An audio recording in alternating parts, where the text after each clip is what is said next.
Hi friends, what's up?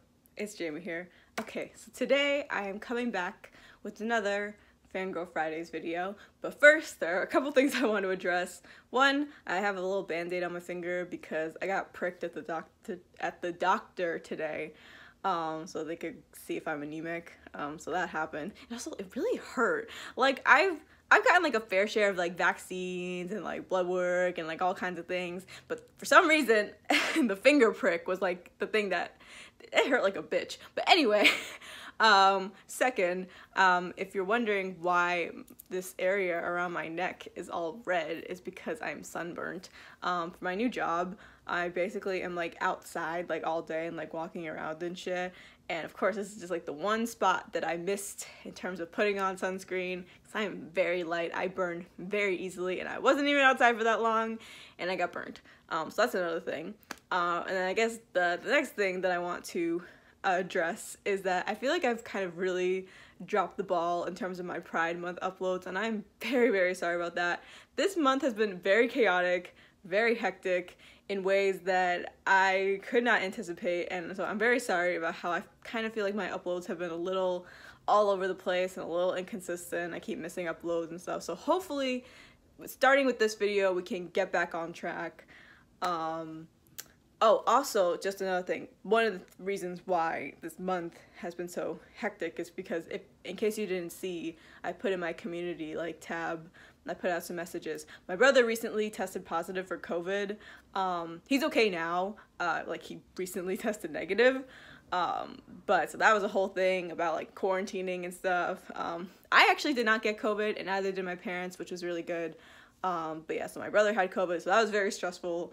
A lot of things happening in the Lazar household, in the world, that I don't want to get into at this very moment, but I'll probably make a comprehensive video about at some point. Is what I hope to do anyway. Not about the stuff going on in my personal life, not that. I mean the stuff going on in the world and like in this country and all that not good stuff that's happening right now. But yeah, so anyway, this is supposed to be a Fangirl Fridays video, so that's with all those announcements and all that stuff that I wanted to address out of the way. Basically, for this Fangirl Fridays video, in case you couldn't tell from the title, I wanted to talk about 3 of my favorite LGBTQ+ creators, as like a part of like my Pride Month content. It was really hard picking just 3, but I really love the ones I did pick, and I'm sure I will talk about like the other ones that didn't make the cut for this specific video in a future video. And yeah, so without further ado, let us finally get into the Fangirl Fridays video. Okay, so the first creator that I want to talk about is Yasmin Bennoit. I hope I'm pronouncing her name correctly. I looked it up. Apparently Benoit is like a French last name. I don't know any French pronunciation, so hopefully I'm not butchering it. But so Yasmin Bennoit is an English Aero Ace activist, model, and writer, and on her Instagram at @the_Yasmin_Bennoit, she discusses a variety of like subjects and issues regarding her experiences as a Black Aero Ace woman, and also asexuality and aromanticism like as a whole. I first discovered Yasmin on Instagram, and honestly I was just like really excited because like seeing someone with Yasmin's platform like that size who is actually ace talking about asexuality, just it made me really excited. In case you didn't know, which I don't think I've ever like formally stated it on the channel, I might have, but I don't remember, so if I haven't I'm doing it now. But I'm a panromantic demisexual, and basically if you don't know what demisexual means, because that's the part I'm gonna focus on today, if you don't know what demisexual means, it means that you can only develop a sexual attraction towards someone after like an emotional connection, emotional bond is formed. There is some nuance within that definition, but that is kind of like the basic like general definition of demisexuality. And so if you didn't know, demisexuality is a part of like is under the asexual umbrella. It is a part of the asexual spectrum, and prior to identifying as demisexual, I did identify as asexual. And let me tell you, growing up as like the only person that I knew on the asexual spectrum, surrounded by many, many allosexuals. It was honestly a really unpleasant and isolating experience sometimes. And by sometimes, I mean a lot of times. I had a really hard time relating to my friends sometimes and like relating to their experiences as allos.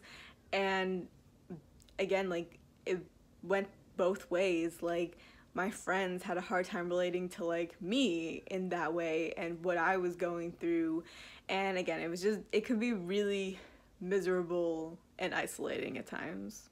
So anytime I see someone speaking so openly about asexuality and aromanticism online, even though I'm personally not aro myself, it brings me just so much comfort and so much joy knowing that kids like who are like me won't have to go through the same confusion and loneliness and the thinking that something's wrong with them. Like, no, there is nothing wrong with you. You are exactly the way you are meant to be, and that just makes me very, very hopeful for the future.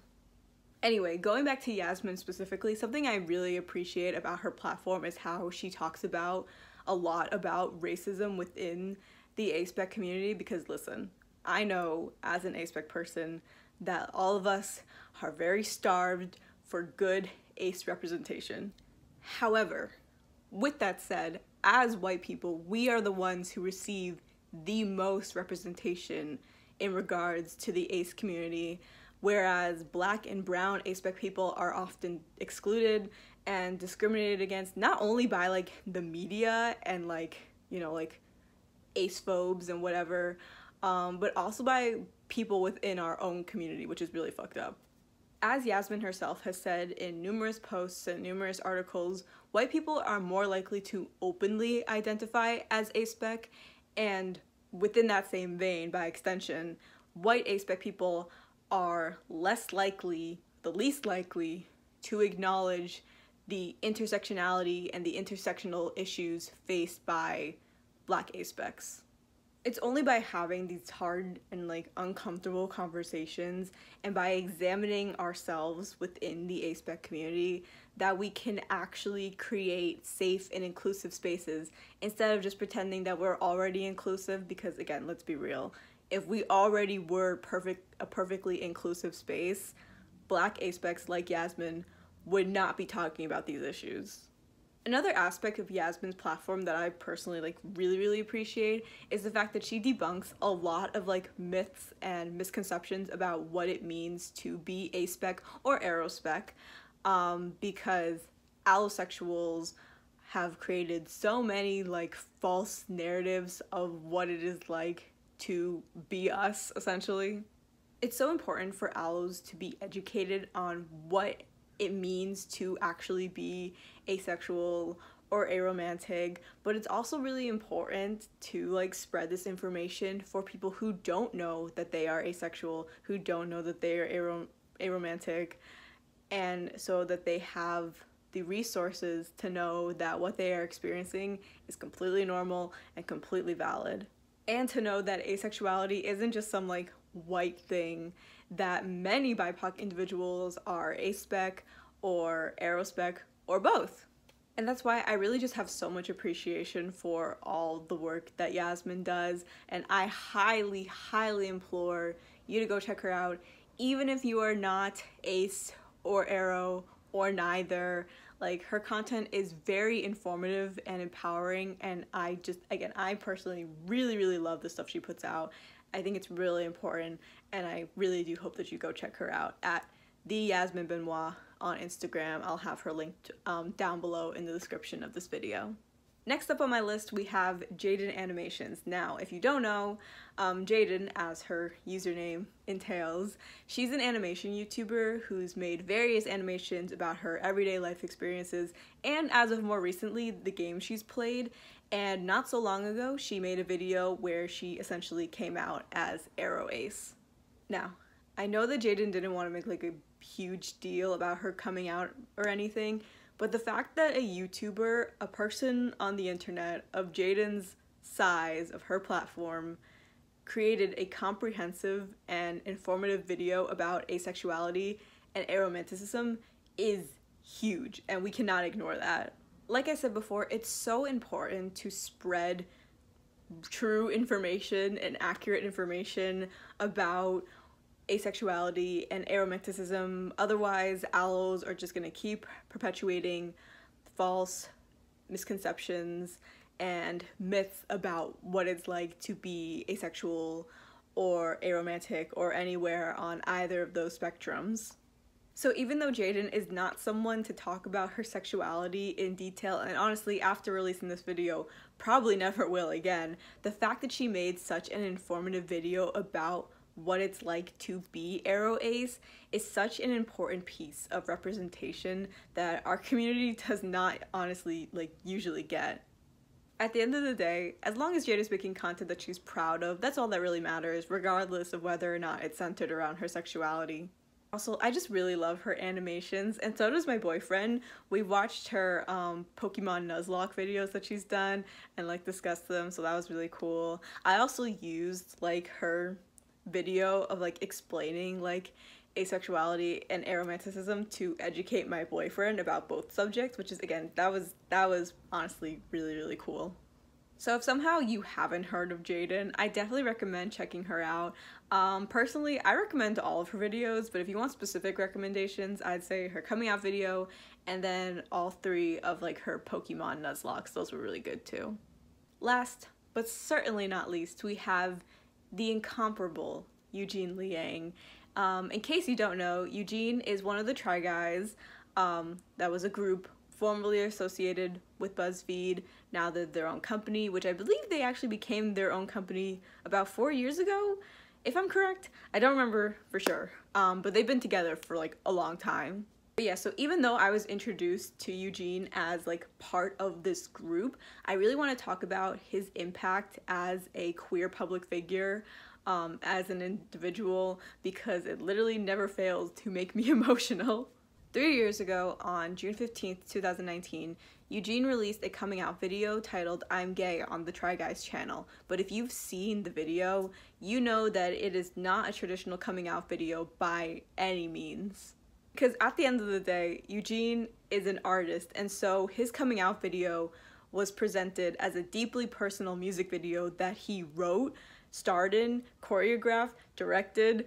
First of all, this man's talents know no bounds.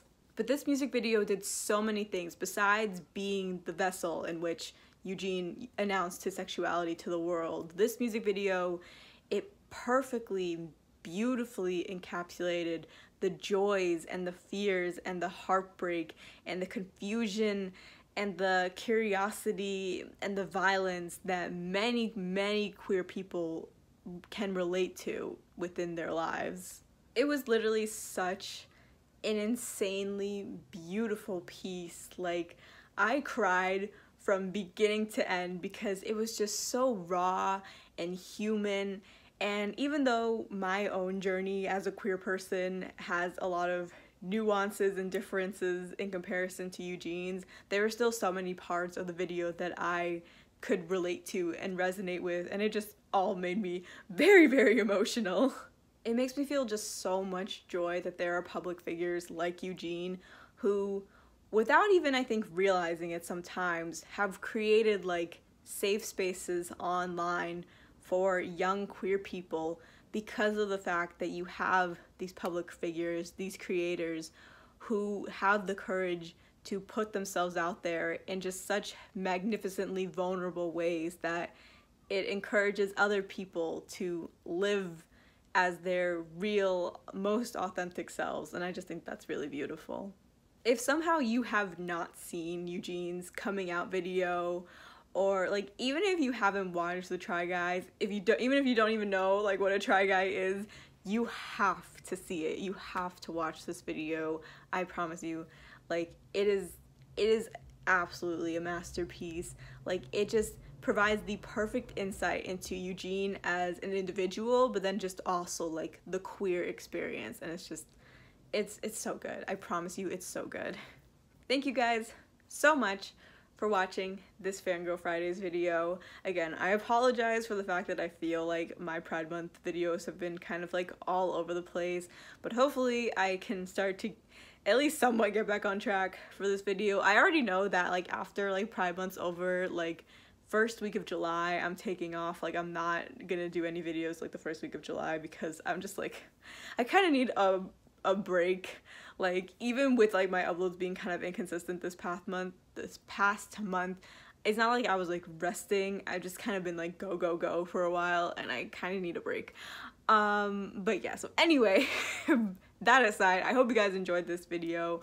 Let me know down below in the comments like who are your like favorite queer creators, big and small. Like I'm always looking for new people to follow, so drop those down below in the comments and I'd love to go check them out. And yeah, thank you guys so much for watching this video.